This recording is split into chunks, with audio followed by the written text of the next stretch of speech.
Bonjour, je m'appelle Agnès Jaoui et je vais commenter les archives de l'INA. Bonjour Agnès Jaoui.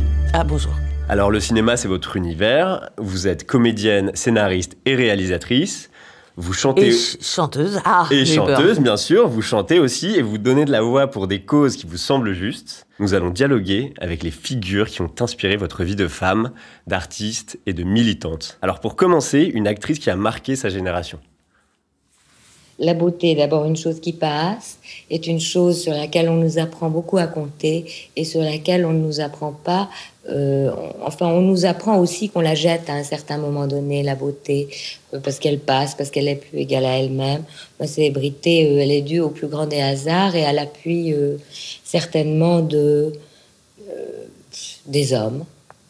Je crois que les actrices sont dépendantes, comme toutes les autres, du règne des hommes. Je suis le type de l'esclave. Je sais exactement ce que c'est que l'image que les hommes veulent avoir des femmes. Moi, à partir du moment où je m'en rends compte et où je le dis, je deviens quelqu'un de très antipathique pour les hommes. C'est drôle, c'est des extraits qu'on a découverts relativement récemment, en tout cas moi, mais j'ai l'impression un peu tout le monde. Et c'est une des choses qui m'a le plus déprimée, je dois dire, dans ces dernières années de militantisme, de féminisme actif. C'est-à-dire que j'ai juste envie d'avoir les mêmes droits que les hommes, pas beaucoup plus. Ces discours de Delphine Seyrig, et puis d'autres, bien avant, pratiquement depuis le début de l'humanité, ne sont pas relayés. On parle de première vague, de deuxième vague de féminisme, etc. Mais en fait, c'est un sujet qui occupe les femmes et les hommes depuis beaucoup plus longtemps, bien sûr. Mais à chaque fois, c'est recouvert. Chaque lutte, chaque avancée, chaque prise de conscience est recouvert par... la pensée dominante, et donc réoubliée. C'est dingue.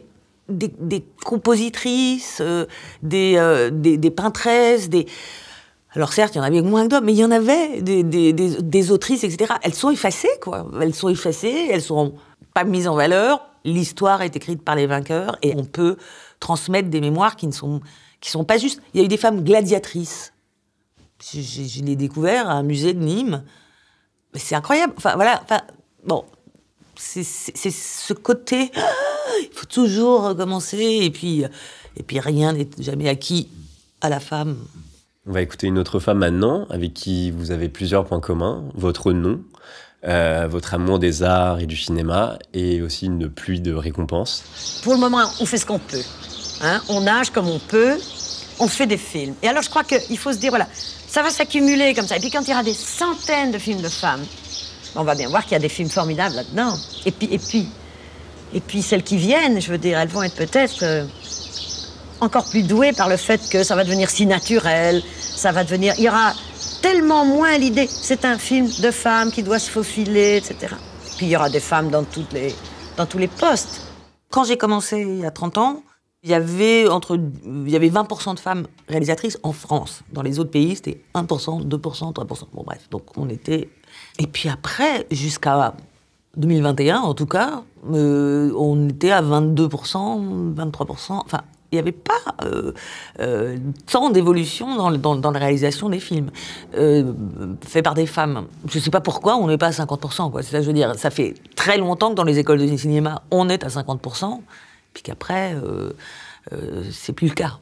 Et la télévision, Delphine Arnault, il y a 2 ou 3 ans, a dit qu'elle exigeait un quota de 30% de films réalisés par des femmes. C'est bien, mais c'est bizarre, quand même. Ça veut dire que 70% toujours sont réalisés par des hommes. On continue à parler de films de femmes, la journée de la femme. Non, ça bouge lentement. Franchement, les résistances sont innombrables.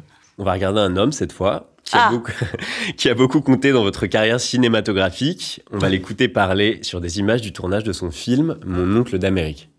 Alain Resnais n'aime pas du tout répondre à des questions devant une caméra. Mais il a bien voulu parler de son film devant un magnétophone.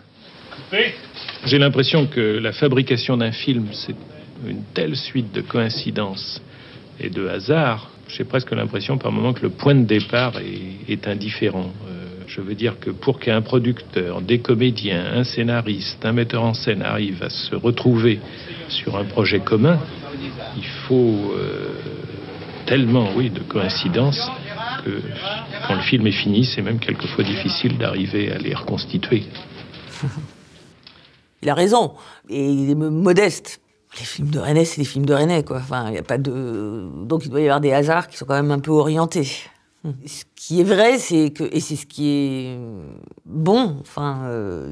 c'est que c'est tout le temps en mouvement. C'est un long processus et qu'effectivement, vous pouvez pas tout prévoir du tout. Au contraire, enfin voilà. Et c'est ça, moi, que j'aime en même temps.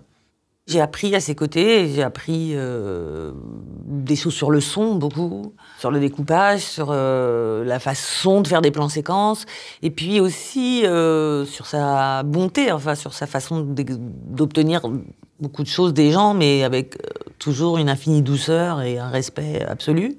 Alors justement, on va vous montrer une archive d'un cinéaste qui n'était pas doux du tout. Bon, j'ai pas le temps d'attendre, hein, moi. On va le faire muer, écoutez. Ça devient... Mais écoutez, le perchman n'est pas là, tu te rends compte? Mais c'est une plaisanterie, ça. Allez, tournons.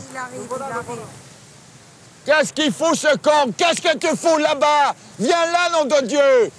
Oh, mais qu'est-ce que tu allais foutre là-haut? Allez, moteur! Vite, vite, il y a le soleil qui va sortir, mes enfants. Allez, moteur! Moteur! Vite au départ, allez, allez, allez.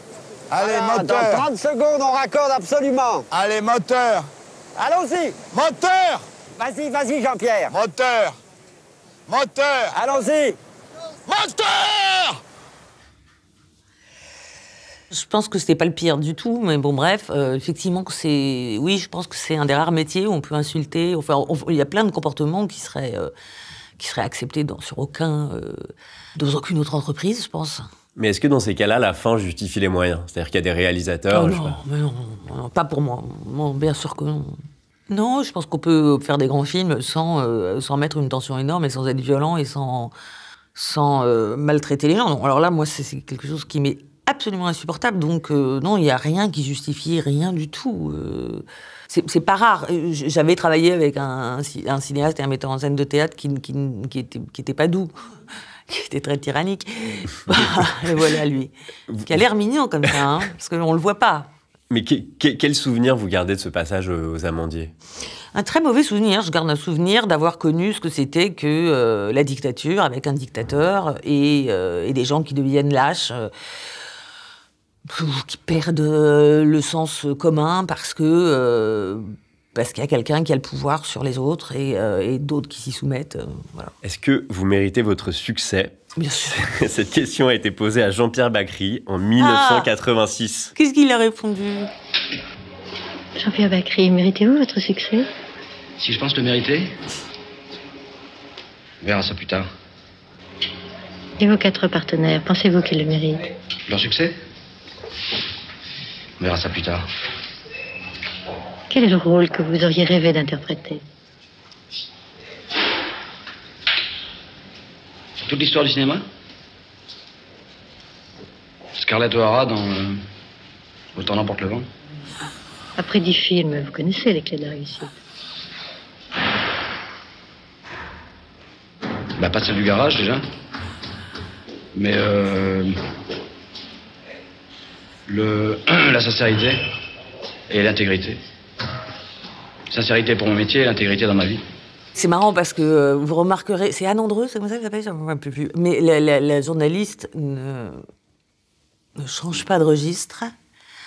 Et il n'est pas question qu'elle sourie et qu'elle prenne pas au premier degré toutes les réponses de Jean-Pierre. Et je crois savoir qu'ils avaient d'ailleurs dit « Ah non, mais là, on rigole pas, c'est cinéma. » Enfin, vraiment, il fallait pas... Et c'est drôle, d'ailleurs, hein, cette peur du rire et du comique qu'ont certains intellectuels cinéphiles.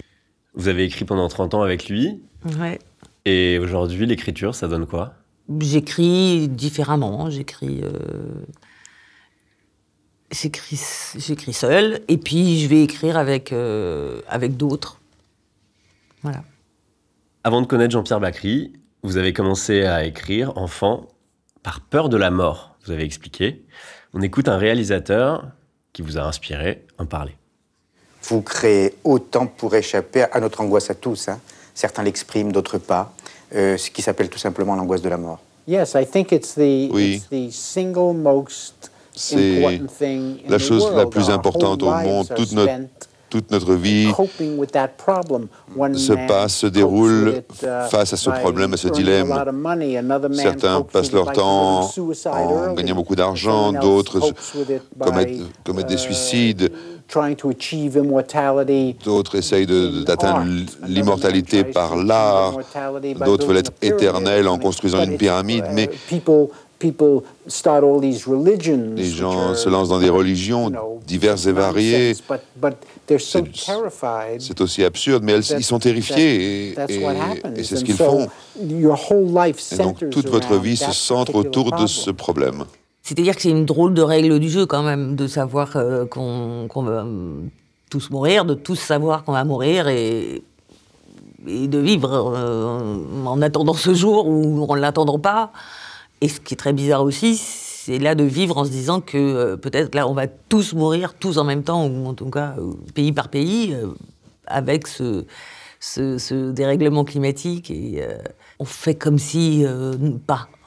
J'ai entendu dans vos interviews que vous disiez j'ai commencé à écrire petit enfant parce que j'avais peur de mourir. Est-ce que vous faites de l'art parce que vous avez peur de mourir? J'avais pas peur, j'ai pas seulement peur de mourir, non, j'avais peur que je meure et que personne ne sache que j'ai existé. C'est dans ce sens-là.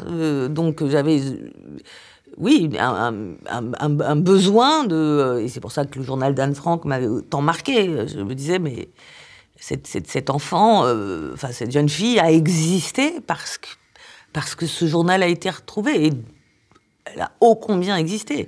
Donc je me suis mise à écrire mon journal et je me suis mise à imaginer tout ce qui était possible pour qu'on soit sûr que j'ai existé. Parce que j'aurais pu faire d'autres choses pour marquer mon époque, ou je sais pas quoi, de la politique, plein d'autres trucs. Mais l'art, je trouve que c'est mieux. Que la vie est mieux en musique, la vie est mieux quand on invente des histoires, la vie est mieux quand on réfléchit à ce qu'elle est, quand on partage cette passion avec d'autres, ça fait du bien à autre chose que peut-être je partage avec Woody Allen, c'est-à-dire une certaine dépression, quoi. Enfin, un fond dépressif certain en tout cas, qui allège beaucoup pour moi, toute forme d'art.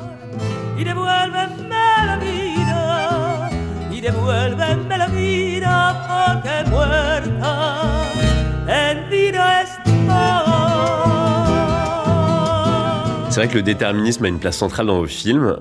Pour en parler, nous, à l'INA, on a décidé de convoquer une personne qui n'a pas grand-chose à voir avec le cinéma, quoique.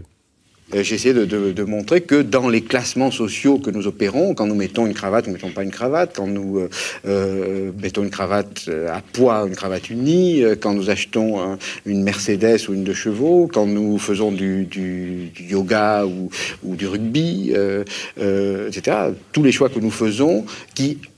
ordinairement sont imputés au goût et aux couleurs, ce sont ces choses que l'on impute au fond à la nature. En fait, je pense que tous ces choix ont leur principe dans la société et dépendent d'une part de notre formation, de notre éducation, de l'ancienneté de notre éducation, de notre milieu, de notre capital scolaire, etc. Bah oui, je suis entièrement d'accord avec lui. Je crois que j'avais pas du tout lu Bourdieu avant qu'on écrive Le goût des autres. C'est les gens qui m'ont parlé, le premier, une journaliste japonaise, je me rappelle. Ça me passionne, la sociologie, et aussi la psychologie, la psychanalyse. Voilà. Je trouve que c'est des grilles de lecture qui se complètent. Mais oui, ça me fascine à quel point il est dur de changer, à quel point, même quand on identifie ses défauts ou son habitus, à quel point il est difficile de s'en sortir. Ouais. C'était une fascination qui était aussi partagée avec Jean-Pierre Bacri. Vous partagez aussi des colères avec lui. Lui, comme vous, n'hésitez pas à donner sa personne pour une cause qui lui semblait juste. Regardez. Tous les comédiens, les artistes que l'on voit s'engager pour des tas de causes humanitaires, charitables ou politiques. J'en suis. Vous en êtes? Certains disent que les comédiens n'ont pas affiché leur... Mais certains c'est un con, hein. Vous êtes bien au courant de ça. Hein. Vous savez que c'est comme ça que ça marche, quoi. Moi, je dis que si ça aide, je joue le jeu volontiers, très volontiers. Parce que ça, c'est une forme de putasserie qui me plaît bien, moi.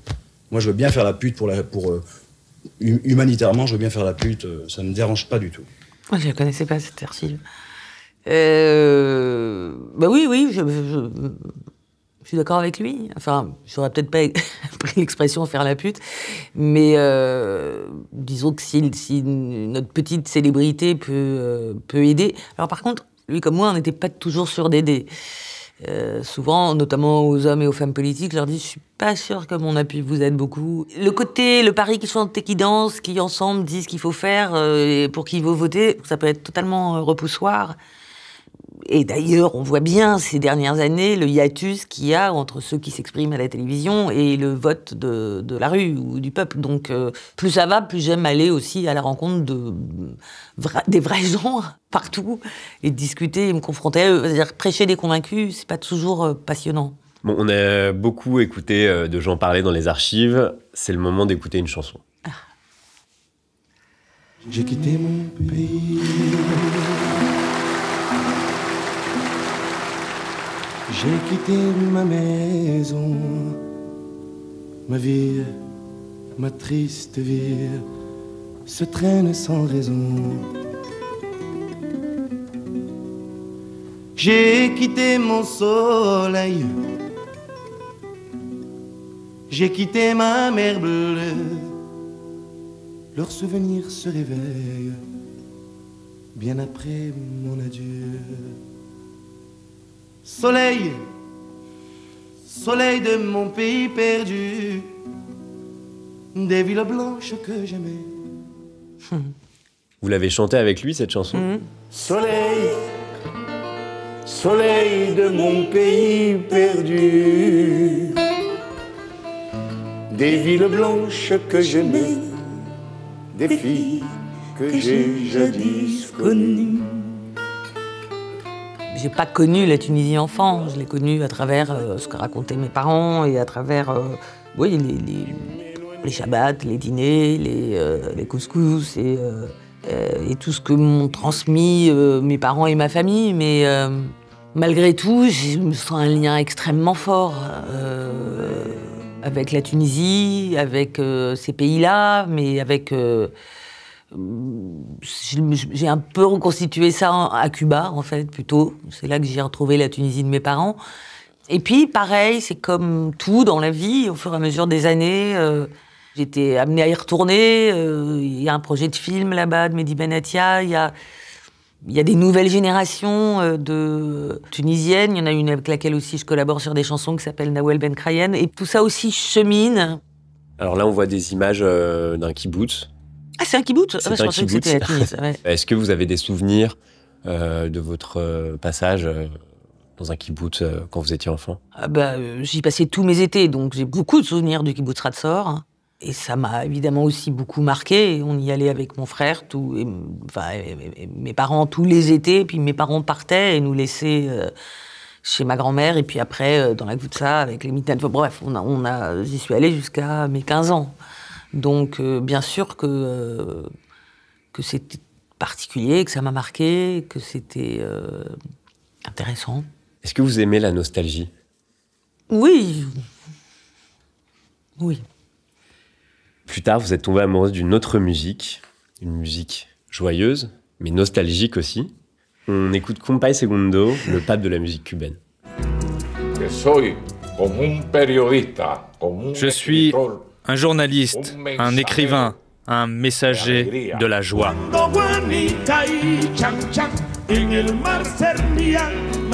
Je suis un jeune homme parce que je pratique une jolie chose, la musique.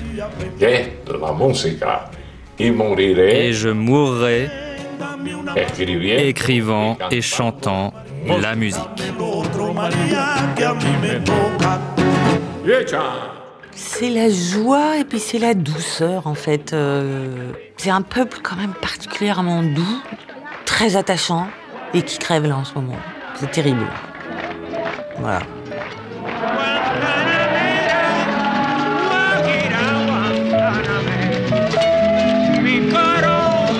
C'est une musique musique qui ressemble aussi à la musique arabo-andalouse? Beaucoup, beaucoup. Bah, c'est ce qui est beau dans la musique, c'est à quel point elle voyage, à quel point elle se mélange, elle s'enrichit des cultures les unes les autres, quoi. C'est ce qu'il y a de plus beau sur Terre, je pense, la musique. C'est la plus grande réussite des humains. Alors c'est le moment pour moi d'arrêter de vous poser des questions. Je vais vous laisser le soin de décider qui va le faire à ma place. Vous avez le choix entre Philippe Bouvard, Caroline Tresca, Henri Chapier et Denise Glaser. Alors, Denise Glaser, sans hésitation. Est-ce que vous savez réellement pourquoi vous faites ce que vous faites? J'en ai parlé pas mal là, pendant cette demi-heure. J'ai quelques idées sur pourquoi je fais ce que je fais, oui. Merci Agnès Jaoui.